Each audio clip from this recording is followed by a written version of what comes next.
اگر کسی کے گھر میں یہ حادثہ ہو جائے تو اس گھر میں سب سے زیادہ اثر اس پہ ہوتا ہے جو سب سے زیادہ چھوٹا ہوتا ہے۔ مجھے نہیں پتا فاطمہ کے گھر پہ آگ لگی، فاطمہ کی پسلیاں ٹوٹی، فاطمہ کا محسن مارا گیا، اب الحسن کے گلے میں رسی کا پھندا ڈالا، اب جو میں نے در فاطمہ کو اٹھا کے لے گا، در فاطمہ میں جو سب سے چھوٹی شخصیت تھی وہ کوئی اور نہیں جناب زینب تھی کہ جن کی عمر مبارک 4 سال۔ اللہ، جن کی عمر کتابیں بتاتی ہے کہ جناب زینب کی عمر 4 برس کی ہے۔ میرے عزیزوں مجھے نہیں پتا، آج فاطمہ کی پسلیاں توڑی گئی، زینب 4 سال کی ہے، زینب کے سر سے چادر چھلے گی، سکینہ 4 سال کی رہے گی۔ اجرکم اللہ، بہت رو چکے آپ، دل کھول کے رو چکے، اللہ تمہارے گریہ کو قبول کرے۔ ہاں مولا آ جائیے، عزادار آمادے گریہ ہو گئے، مولا آ جائیے اپنی جدہ ماجدہ کا پرسہ لے لیجئے، مولا ہمیں معاف کیجئے گا، ہم اس طریقے سے تو گریہ نہ کر سکے جیسے گریہ کرنا چاہیے تھا، مولا ہمارے اس قلیل سے گریہ کو قبول کریے گا۔ میرے عزیزو، میں لفظ مکمل کروں، تاریخ کہتی ہے کہ جب جناب فاطمہ باہر گئیں، جناب فاطمہ دربار سے 7 گھنٹے کے بعد آئی، برداشت کر لیجئے گا، جناب فاطمہ واپس 7 گھنٹے کے بعد آئی۔ روایت کہتی ہے کہ جناب فاطمہ جب چلی گئیں تو جناب زینب سب سے چھوٹی ہیں، جناب زینب کو ماں یاد آئی، اگر اب بھی رونا نہ آئے تو اپنی حقیقی ماں سمجھ کر رو لینا۔ جناب زینب کو یاد آیا کہ میری ماں، کافی وقت ہو گیا میری ماں نہیں آئی۔ روایت کہتی ہے کہ جناب زینب اپنے صحن خانہ میں آئیں اور اپنے صحن خانہ میں آنے کے بعد اپنے دونوں ہاتھوں کو بلند کر کے کہا، پروردگار، میرے عزیزو کاش بھی یہ جملے مجھ سے پڑھ لی جائے، اے میرے پروردگار تجھے اس چادر کا واسطہ میری ماں کو واپس کر دے۔ اتنا کہنا تھا کہ جناب زینب نے جیسے ہی یہ جملے کہے دروازے پہ دق الباب ہوا، جناب زینب نے دروازہ کھولا۔ اب انصاف سے بتانا، جب گھر کا کوئی بڑا آتا ہے تو جب گھر کے چھوٹے پہنچتے تو ان کی 2 عادتیں ہوتی ہیں، وہ پہلے اپنے بڑے کے چہرے کو دیکھتے ہیں پھر پیروں کو دیکھتے ہیں۔ میں نے مصائب پڑھ دیے۔ جناب زینب نے جیسے دروازہ کھولا دیکھا اماں، جناب زینب نے اپنی ماں کے چہرے کو دیکھا تو دیکھا ماں کی آنکھوں میں آنسو ہیں۔ ہاں ایسے ہی رو لیجئے، معاف کیجئے گا اگر مصائب زیادہ ہو جائے۔ جناب زینب نے فوراً جب چہرے سے نگاہ اٹھائی تو ایک مرتبہ جیسے ہی قدموں پہ نگاہ کری، مجھے نہیں پتا کہ زینب کو کیا نظر آیا، لیکن مقتل کہتا ہے کہ زینب واپس جا رہی تھی اور کہتے جا رہی تھی، اماں آپ کو کسی نے بیٹھنے کے لیے نہیں کہا؟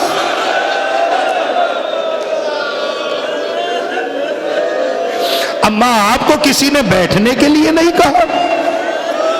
میرے عزیزوں مجھے نہیں پتا کہ جملے کا ترجمہ ہو سکا یا نہیں ہو سکا۔ اماں آپ کو کسی نے بیٹھنے کے لیے نہیں کہا۔ شہزادی نے کوئی جواب نہ دیا، شہزادی اندر گئی، اندر جانے کے بعد زمین پہ بیٹھ گئی، زمین پہ بیٹھنے کے بعد ریت کو اکٹھا کرتی جا رہی تھی۔ زینب یہی سوال پوچھ رہی تھی، اماں میں نے سوال کیا ہے، آپ سے کسی نے دربار میں بیٹھنے کے لیے نہیں کہا؟ جناب فاطمہ نے کچھ نہ بولا۔ جناب زینب نے پھر کہا، اماں میں نے آپ سے پوچھا ہے نا کہ دربار میں آپ سے کسی نے بیٹھنے کے لیے نہیں کہا؟ جناب فاطمہ نے صرف اتنا کہا، الشام الشام الشام، بس اتنا کہنا تھا۔ جناب زینب نے کہا، اماں یہ تو میں سمجھتی ہوں آپ کسی ملک کا نام لے رہی ہے، مگر اماں یہ میرے سوال کا جواب نہیں ہے۔ میں یہ پوچھ رہی ہوں کہ آپ سے کسی نے بیٹھنے کے لیے کیوں نہیں کہا؟ بس اتنا کہنا تھا۔ فاطمہ نے زینب کو کلیجے سے لگایا، اے زینب